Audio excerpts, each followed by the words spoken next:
മൊത്തത്തിൻ്റെ പുതിയൊരു വീഡിയോയിലേക്ക് എല്ലാവർക്കും സ്വാഗതം. നമ്മൾ ഇന്ന് റൗട്ടറിൻ്റെ ഒരു സെക്കൻഡ് വീഡിയോസ് നമ്മൾ പ്രസൻറ്റ് ചെയ്യാൻ ഉദ്ദേശിക്കുന്നുണ്ട്. സോ റൗട്ടേഴ്സിൻ്റെ അൺബോക്സ് വീഡിയോസ് നമ്മൾ ആണ് ഇതിനകത്ത് നമ്മൾ അപ്ലോഡ് ചെയ്യുന്നത്. സോ ഒരു ഡിവൈസ് നമുക്ക് അൺബോക്സ് ചെയ്യാം, അതുപോലെ തന്നെ ആ ഡിവൈസിൻ്റെ ജസ്റ്റ് ഒരു കോൺഫിഗറേഷൻസ് എങ്ങനെയായിരിക്കും എന്നുള്ളതൊക്കെ നമുക്ക് ഈ വീഡിയോസിനകത്ത് പ്രസൻറ്റ് ചെയ്യുന്നുണ്ട്.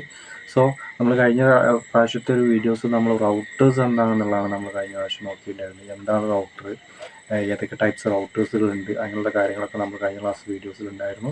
സോ ഇന്ന് നമ്മൾ ഈ വീഡിയോസ് റൗട്ടേഴ്സിൻ്റെ ജസ്റ്റ് ഒരു അൺബോക്സിങ്, അതോടൊപ്പം തന്നെ എങ്ങനെയാണ് റൗട്ടേഴ്സിനെ കോൺഫിഗറേഷൻ ചെയ്യുക എന്നുള്ളതും കൂടിയാണ് നമ്മൾ പറയാൻ പോകുന്നത്. സോ റൗട്ടേഴ്സ് എന്ന് പറഞ്ഞു കഴിഞ്ഞാൽ നമ്മളൊരു സിസ്റ്റം നെറ്റ്വർക്കിനെ സംബന്ധിച്ചിടത്തോളം ഒരു ഏതൊരു ഫേമിലാണെങ്കിലും നെറ്റ്വർക്ക് എന്ന് പറയുന്നത് വളരെ ഇമ്പോർട്ടൻ്റ് ആയിട്ടുള്ളൊരു കാര്യമാണ്. സോ നമ്മൾ നെറ്റ്വർക്ക് ചെയ്തിട്ടുള്ള ഏതൊരു ഫേമിനകത്തും റൗട്ടേഴ്സ് ഉണ്ടായിരിക്കും. കാരണം റൗട്ടേഴ്സ് ഇല്ലാതെ നമുക്കൊരു മൾട്ടിപ്പിൾ സിസ്റ്റങ്ങളിലേക്ക് ഇൻ്റർനെറ്റ് പ്രൊവൈഡ് ചെയ്യാൻ കഴിയില്ല. ഫോർ എക്സാമ്പിൾ മോഡം എന്ന് പറയുന്ന മോഡുലേഷൻ ആൻഡ് ഡിമോഡുലേഷൻ എന്നാണ് മോഡത്തിൻ്റെ ഫുൾ ഫോം. നമ്മുടെ അനലോഗ് സിഗ്നൽ ഡിജിറ്റൽ സിഗ്നലായിട്ട് കൺവേർട്ട് ചെയ്യുന്ന ഒരു ഡിവൈസും കൂടിയാണ് മോഡം എന്ന് പറയുന്നത്. അതോടൊപ്പം തന്നെ നമുക്ക് ഈ മോഡത്തിൽ നിന്നാണ് നമുക്ക് ഇൻ്റർനെറ്റ് കണക്ടിവിറ്റി, അതായത് ഇപ്പോൾ ഒരു ISP, ഒരു ഇൻ്റർനെറ്റ് സർവീസ് പ്രൊവൈഡർ നമുക്ക് ഇൻ്റർനെറ്റ് കണക്ഷൻ പ്രൊവൈഡ് ചെയ്യുക എന്ന് പറയുന്നത് എന്താണ്, അവരൊരു കണക്ഷൻ നമുക്ക് തരിക എന്നുള്ളതാണ്. ഈ കണക്ഷൻ കിട്ടുന്നത് എങ്ങനെയായിരിക്കും, നമുക്കൊരു മോഡം വഴിയായിരിക്കും ഒരു കണക്ഷൻ കിട്ടുക, അതായത് ഒരൊറ്റ സിംഗിൾ കണക്ഷൻസേ ഉള്ളൂ. സോ ഈ സിംഗിൾ കണക്ഷനെ നമ്മൾ റൗട്ടർ എന്ന് പറയുന്ന ഡിവൈസിലേക്ക് കണക്ട് ചെയ്യുന്നതോടൊപ്പം ഇതെന്താ സംഭവിക്കുന്നത്, ഈ സിംഗിൾ കണക്ഷൻസിനെ മൾട്ടിപ്പിൾ കണക്ഷൻസിലേക്ക് അല്ലെങ്കിൽ മൾട്ടിപ്പിൾ കണക്ടിവിറ്റിയിലേക്ക് എന്ത് ചെയ്യുന്നു, റൗട്ടർ എന്ന് പറയുന്ന ഡിവൈസ് പോകുന്നു. ഇങ്ങനെ റൗട്ടർ എന്ന് പറയുന്നത് മൾട്ടിപ്പിൾ ഡിവൈസിലേക്ക് പോവുക എന്ന് പറയുന്നത് വളരെ സിമ്പിളായിട്ട് പറയാം. ഫോർ എക്സാമ്പിൾ നമ്മുടെ കയ്യിലൊരു ഫോണുണ്ട്, ആ ഫോണിനകത്ത് നെറ്റ് അവൈലബിലിറ്റി നമുക്കുണ്ട്. സോ ഈ നെറ്റ് കുറച്ച് ആളുകൾ അവിടെ നിൽക്കുന്നുണ്ട്. ഫോർ എക്സാമ്പിൾ ഒരു 10 ഡിവൈസസ് അവിടെ ഉണ്ട്. ഈ ഡിവൈസസിന് വേണ്ടിയിട്ടുള്ള നമ്മുടെ നെറ്റ് കണക്ഷൻസ് പ്രൊവൈഡ് ചെയ്യുന്നതാണ് നമ്മുടെ ഹോട്ട്സ്പോട്ട് എന്ന് പറയുന്ന സാധനം. ഹോട്ട്സ്പോട്ട് ഓൺ ചെയ്ത് കഴിയുന്ന സമയത്ത് എന്താ സംഭവിക്കുന്നത്, നമ്മളെ ഇൻ്റർനെറ്റ് എന്ത് ചെയ്യുന്നു, മറ്റുള്ള ആളുകളിലേക്ക് എന്ത് ചെയ്യുന്നു, ഷെയർ ചെയ്യുന്നു. സോ ഇതേ ഫംഗ്ഷൻ തന്നെയാണ് ശരിക്കും റൗട്ടറിനകത്ത് നടക്കുന്നത്. അതായത് ഒരൊറ്റ ഇൻ്റർനെറ്റ് കണക്ടിവിറ്റിയിൽ നിന്ന് മൾട്ടിപ്പിൾ നെറ്റ്വർക്ക് ഡിവൈസുകളിലേക്ക് എന്ത് ചെയ്യുന്നു, ഇൻ്റർനെറ്റ് പ്രൊവൈഡ് ചെയ്യുക എന്നുള്ളതാണ് റൗട്ടർ. സോ നമ്മൾ എങ്ങനെയാണ് ഇനി അടുത്തത് റൗട്ടേഴ്സിനെ കോൺഫിഗറേഷൻ ചെയ്യുക എന്നുള്ളത് വളരെ സിമ്പിളായിട്ടുള്ളൊരു കാര്യമാണ്. സോ ഈ കോൺഫിഗറേഷൻ ചെയ്യുന്നതിന് മുന്നേ ആയിട്ട് നമുക്ക് ഒരു ഇൻ്റർനെറ്റിലേക്ക് കണക്ഷൻ എന്ന് പറയുന്നത് അവിടെ നമുക്ക് ഒരുപാട് പ്രോട്ടോകോൾസ്, റൂൾസ് ആൻഡ് റെഗുലേഷൻസ് മസ്റ്റാണ് നമുക്കവിടെ. അപ്പോൾ ഇൻ്റർനെറ്റിലേക്ക് കണക്ഷൻ പ്രൊവൈഡ് ചെയ്യുക എന്ന് പറയുന്നതിൽ നമുക്ക് ഏറ്റവും ഇമ്പോർട്ടൻ്റ് ആയിട്ടുള്ളൊരു കാര്യമാണ് IP അഡ്രസ്സുകളെ കുറിച്ച് പഠിക്കുക എന്നുള്ളതാണ്. നമുക്ക് നെക്സ്റ്റ് വീഡിയോസിൽ IP അഡ്രസ്സിൻ്റെ ഒരു ക്ലാസ് ഞാൻ നെക്സ്റ്റ് വീഡിയോസിൽ നമുക്ക് എടുക്കുന്നുണ്ട്. എനിവേ ബേസിക് ആയിട്ടുള്ളൊരു കാര്യം എന്ന് പറഞ്ഞു കഴിഞ്ഞാൽ IP അഡ്രസ്സ് അറിയാതെ ഒരിക്കലും ഒരു നെറ്റ്വർക്കിലേക്ക് നമുക്ക് എൻ്റർ ചെയ്യാൻ കഴിയില്ല. അതാണ് ഇതിൻ്റെ ഏറ്റവും വലിയ പ്രശ്നം. ഇപ്പോൾ ഏതൊരു ഫേമിലും, ഇപ്പോൾ നമ്മളിപ്പോൾ ഒരു ഓഫീസിൽ ചെന്നു, അവിടെ നമുക്ക് റൗട്ടർ കോൺഫിഗറേഷൻ ചെയ്യണമെന്നുണ്ടെങ്കിൽ നമ്മൾ മനസ്സിലാക്കുന്ന ഒരു IP അഡ്രസ്സ് ആവില്ല ചിലപ്പോൾ അവിടെ എത്തിക്കഴിഞ്ഞാൽ നമ്മൾ ഉപയോഗിക്കേണ്ടി വരിക. ചിലപ്പോൾ അവിടേതായിട്ടുള്ളൊരു IP റേഞ്ചസ് ആയിരിക്കും. ഫോർ എക്സാമ്പിൾ A ക്ലാസ്സിലോ അല്ലെങ്കിൽ B ക്ലാസ്സിലോ അല്ലെങ്കിൽ C ക്ലാസ്സിലോ ഇങ്ങനെയുള്ള ക്ലാസ്സുകളായിട്ടായിരിക്കും അവിടെ IP അഡ്രസ്സ് പ്രൊവൈഡ് ചെയ്തിട്ടുണ്ടാവുക. സോ ഈ IP അഡ്രസ്സ് കിട്ടാതെ ഒരിക്കലും ആ നെറ്റ്വർക്ക് സിസ്റ്റങ്ങളുമായിട്ട് കണക്ട് ചെയ്യാൻ കഴിയില്ല. ആ സിസ്റ്റത്തിൽ കണക്ഷൻസ് ഉണ്ടെന്നുണ്ടെങ്കിൽ റൗട്ടറുമായിട്ട് നമുക്ക് കണക്ടിവിറ്റി ഉണ്ടാവില്ല. ഒരു കണക്ഷൻസും നമുക്ക് പോസിബിൾ അല്ല. നമുക്ക് എല്ലാ ഡിവൈസിലും ഇൻ്റർനെറ്റ് കണക്ഷൻസ് വേണമെന്നുണ്ടെങ്കിൽ ഈ പ്രോട്ടോകോൾ മസ്റ്റായിട്ട് നമ്മൾ എന്ത് ചെയ്യണം, ഫോളോ ചെയ്തിരിക്കണം. അതിനാണ് നമ്മൾ TCP/IP എന്നാണ് പറയുക, ട്രാൻസ്മിഷൻ കൺട്രോൾ പ്രോട്ടോകോളും അതേപോലെ തന്നെ IP ഇൻ്റർനെറ്റ് പ്രോട്ടോകോളും. ഈ 2 പ്രോട്ടോകോൾ മസ്റ്റായിട്ട് നമ്മൾ പഠിച്ചിരിക്കണം. എന്നാൽ മാത്രമേ നമുക്ക് ഈ റൗട്ടർ കോൺഫിഗറേഷൻ ചെയ്യാൻ പറ്റുള്ളൂ.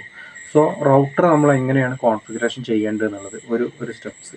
രണ്ടാമത്തെ കാര്യം, ഒരു നെറ്റ്വർക്ക് ഫേമിലേക്ക് നമ്മൾ ജസ്റ്റ് എൻ്റർ ചെയ്ത് കഴിഞ്ഞാൽ അവിടെ റൗട്ടറാണ് കോൺഫിഗറേഷൻ ചെയ്യേണ്ട അവസ്ഥ വരികയെന്ന് വെച്ചാൽ എക്സാമ്പിൾ. സോ അങ്ങനെയാണെന്നുണ്ടെങ്കിൽ അവിടെ എങ്ങനെയാണ് നമുക്ക് റൗട്ടേഴ്സിനെ ഫൈൻഡ് ചെയ്യാൻ പറ്റുക, അല്ലെങ്കിൽ എങ്ങനെയാണ് നമുക്ക് റൗട്ടേഴ്സിനെ മനസ്സിലാക്കാൻ പറ്റുക, ഇതൊരു ചോദ്യമാണ്. സോ വളരെ സിമ്പിളായിട്ടുള്ള 2 കാര്യങ്ങൾ നമുക്കവിടെ ചെയ്യാം. ഒന്നെന്ന് പറഞ്ഞു കഴിഞ്ഞാൽ ഈ നെറ്റ്വർക്കിൽ IP അഡ്രസ്സ് ഇല്ലാതെ നമുക്ക് ഒരിക്കലും ഇതിലേക്ക് എൻ്റർ ചെയ്യാൻ പറ്റില്ല എന്ന് ഞാൻ പറഞ്ഞു. അപ്പോൾ അതുകൊണ്ട് തന്നെ നമുക്കൊരു കാര്യം ചെയ്യാവുന്ന കാര്യമുള്ളൂ, എന്ത്, നമുക്ക് IP അഡ്രസ്സ് ഏത് രീതിയിലാണ് പ്രൊവൈഡ് ചെയ്തിരിക്കുന്നത് എന്നുള്ളത് നോക്കാം. സോ ഓട്ടോമാറ്റിക്കലി ആയിട്ടാണ് IP അഡ്രസ്സ് നമ്മുടെ സിസ്റ്റങ്ങളിലേക്കുള്ളത്, അതോ മാനുവലി ആയിട്ടാണ് നമ്മുടെ സിസ്റ്റങ്ങളിലേക്ക് IP അഡ്രസ്സ് ലഭിച്ചിരിക്കുന്നത് എന്നുള്ളത് നോക്കാം. അതിനുവേണ്ടി നമുക്ക് കമാൻഡ് പ്രോംപ്റ്റിനകത്ത് ipconfig എന്ന് പറയുന്ന ഒരു കമാൻഡ് ഉണ്ട്. സോ ആ കമാൻഡ് പ്രോംപ്റ്റിൽ അടിച്ചു കഴിഞ്ഞാൽ ipconfig എന്ന് പറയുന്ന ഒരു കമാൻഡ് അടിച്ചു കഴിഞ്ഞാൽ നമുക്ക് നമ്മുടെ സിസ്റ്റത്തിൻ്റെ IP അഡ്രസ്സുകൾ പ്രോപ്പറായിട്ട് അറിയാൻ പറ്റും, ഏതാണ് എന്താണെന്നുള്ളതൊക്കെ. ഇതോടൊപ്പം തന്നെ നമുക്ക് ഇതിനകത്ത് ഒരു ഡിവൈസിന് നമുക്കൊരു നെറ്റ്വർക്കിൽ എൻ്റർ ചെയ്യുന്ന ഒരു ഡിവൈസിനെ സംബന്ധിച്ചിടത്തോളം അയാൾക്ക് IP അഡ്രസ്സ് മസ്റ്റായിട്ട് വേണം. ഓക്കെ, വേർഷൻ 4 ആവാം അല്ലെങ്കിൽ വേർഷൻ 6 ആവാം. സോ IP അഡ്രസ്സ് മസ്റ്റായിട്ട് വേണം. അതുപോലെ തന്നെ അതിൻ്റെ സബ്നെറ്റ് മാസ്ക് മസ്റ്റായിട്ടുണ്ടായിരിക്കും. അതുപോലെ തന്നെ അതിൻ്റെ ഡിഫാൾട്ട് ഗേറ്റ് വേ എന്ന് പറയുന്ന സാധനങ്ങൾ അല്ലെങ്കിൽ ഡിവൈസസ് IP അഡ്രസ്സ് ഉണ്ടാവും, ഗേറ്റ് വേ IP അഡ്രസ്സ്. അതേപോലെ തന്നെ DNS ഇത് മസ്റ്റായിട്ടുണ്ടാവും. ഇതില്ലാതെ നമുക്ക് ഒരിക്കലും ഒരു ഇൻ്റർനെറ്റ് കണക്ഷൻസ് പോസിബിൾ അല്ല.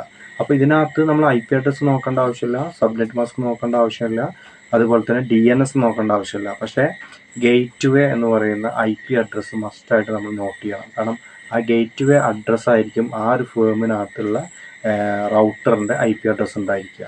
അപ്പോൾ ആ gate way address may be ചിലപ്പോൾ എന്ത് ചെയ്തിട്ടുണ്ടാവും, മാറ്റിയിട്ടുണ്ടാവും.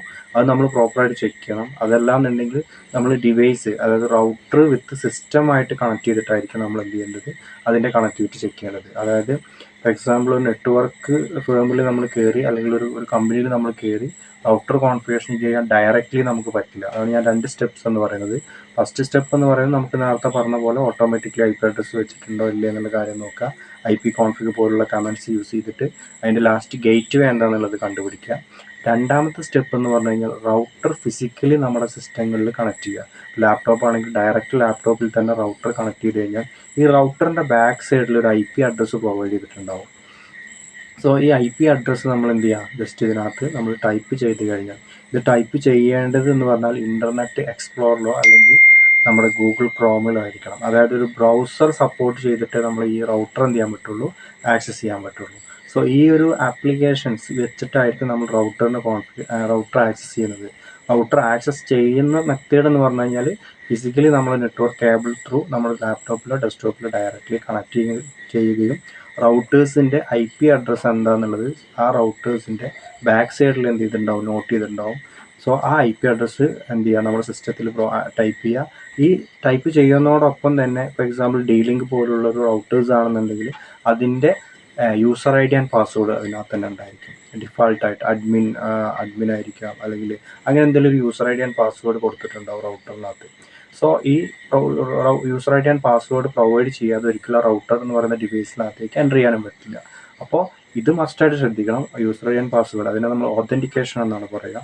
സോ ഇത് പ്രോപ്പറായിട്ട് ചെക്ക് ചെയ്തതിന് ശേഷം മാത്രമേ എന്ത് ചെയ്യാൻ പറ്റുള്ളൂ, റൗട്ടറിലേക്ക് എൻ്റർ ചെയ്യാൻ പറ്റുള്ളൂ. സോ റൗട്ടറിലേക്ക് എൻ്റർ ചെയ്ത് കഴിഞ്ഞാൽ പിന്നീട് നമുക്ക് വേണ്ട സെറ്റിങ്സ്, ഫോർ എക്സാമ്പിൾ ഒരു പ്രൈവസി ലെവൽ സെറ്റിങ്സ് ആവാം, അല്ലെങ്കിൽ ഒരു വൈഫൈ ലെവൽ സെറ്റിങ്സ് ആവാം, വൈഫൈ SSIDs പാസ്വേഡ്സ് ഒക്കെ പ്രൊവൈഡ് ചെയ്തിട്ട് നമുക്ക് വൈഫൈ കോൺഫിഗറേഷൻ ചെയ്യാൻ പറ്റും. അതുപോലെ തന്നെ അവിടെ അതിനകത്തുള്ള ഒരുപാട് ഓപ്ഷൻസുകൾ അവൈലബിൾ ആണ്. റൗട്ടേഴ്സിനകത്ത് ഒരുപാട് ഓപ്ഷൻസ് അവൈലബിൾ ആണ്. സോ ഏത് ഓപ്ഷൻസാണ് നമുക്ക് വേണ്ടത്, ചിലപ്പോൾ പ്രൈവസി സെറ്റിങ്സിലേക്ക് ഇപ്പോൾ വെബ്സൈറ്റുകളൊക്കെ ബ്ലോക്കിങ്സും കാര്യങ്ങളൊക്കെ വരാറുണ്ട്. സോ ഇങ്ങനത്തെ ഒക്കെ കാര്യങ്ങളൊക്കെ നമുക്ക് എന്ത് ചെയ്യാം, എൻ്റെ നെറ്റ്വർക്കിൻ്റെ ലെവലിൽ നമുക്ക് എന്ത് ചെയ്യാൻ പറ്റും, ബ്ലോക്ക് ചെയ്യാൻ പറ്റും. ഇത് ഇങ്ങനത്തെ ഒരുപാട് ഓപ്ഷൻസുകൾ അതിനകത്തുണ്ട്. നമുക്ക് വേണ്ട രീതിയിൽ നമുക്ക് എന്ത് ചെയ്യാൻ പറ്റും, അതിനെ സെറ്റ് ചെയ്യാൻ പറ്റും. ഓക്കെ, അപ്പോൾ ഈ രണ്ട് മെത്തേഡാണ് ശരിക്കും റൗട്ടർ എൻട്രി, ഒരു ആക്സസ് പോയിന്റ് കോൺഫിഗറേഷൻ എന്ന് പറയുന്ന ഒരു ലെവൽ. സോ ഇതാണ് നമുക്ക് മസ്റ്റായിട്ട് ശ്രദ്ധിക്കേണ്ടത്. റൗട്ടേഴ്സ് നമ്മൾ കോൺഫിഗറേഷൻ ചെയ്യുന്നത് വളരെ സിമ്പിളായിട്ടുള്ളൊരു മെത്തേഡാണെങ്കിൽ പോലും നമുക്കത് കുറച്ച് റിസ്ക് ഉള്ള ഒരു ടാസ്ക് തന്നെയാണ്. റൗട്ടർ കോൺഫിഗറേഷൻ ചെയ്യുക എന്ന് പറയുന്നത് ശരിക്കും ഒരു നെറ്റ്വർക്കിനെ മൊത്തം നമ്മൾ ഹാക്കിംഗ് ലെവലൊക്കെ നമ്മൾ പഠിക്കില്ലേ, ഒരു ഡിവൈസിനെ മൊത്തം കിട്ടിക്കഴിഞ്ഞാൽ അതിൻ്റെ ത്രൂ ഔട്ട്, കാരണം റൗട്ടറിനകത്ത് ഓട്ടോമാറ്റിക്കലി IP അഡ്രസ്സ് പ്രൊവൈഡ് ചെയ്യുന്ന DHCP സർവീസ് ഉണ്ട്, DHCP എന്ന് പറയും. ഈ DHCP സർവീസസിന് കിട്ടിക്കഴിഞ്ഞാൽ എന്ത് ചെയ്യാം, അതിനകത്ത് എന്തൊക്കെ ഡിവൈസുകളാണ് കണക്ട് ചെയ്തിരിക്കുന്നത് വിത്ത് IP അഡ്രസ്സ് വെച്ച് നമുക്ക് ട്രേസ് ചെയ്യാൻ പറ്റും. അപ്പോൾ അത്രയും നല്ലൊരു ഡിവൈസിലേക്കാണ് നമ്മൾ റിസ്കി സ്റ്റെപ്സുകളൊക്കെ ഉണ്ട്. അപ്പോൾ അത് പ്രോപ്പറായിട്ട് ഫോളോ ചെയ്തെങ്കിൽ മാത്രമേ നമുക്ക് എന്ത് ചെയ്യാൻ പറ്റുള്ളൂ, അതിലേക്ക് എൻ്റർ ചെയ്യാൻ പറ്റുള്ളൂ. Okay, so thank you so much.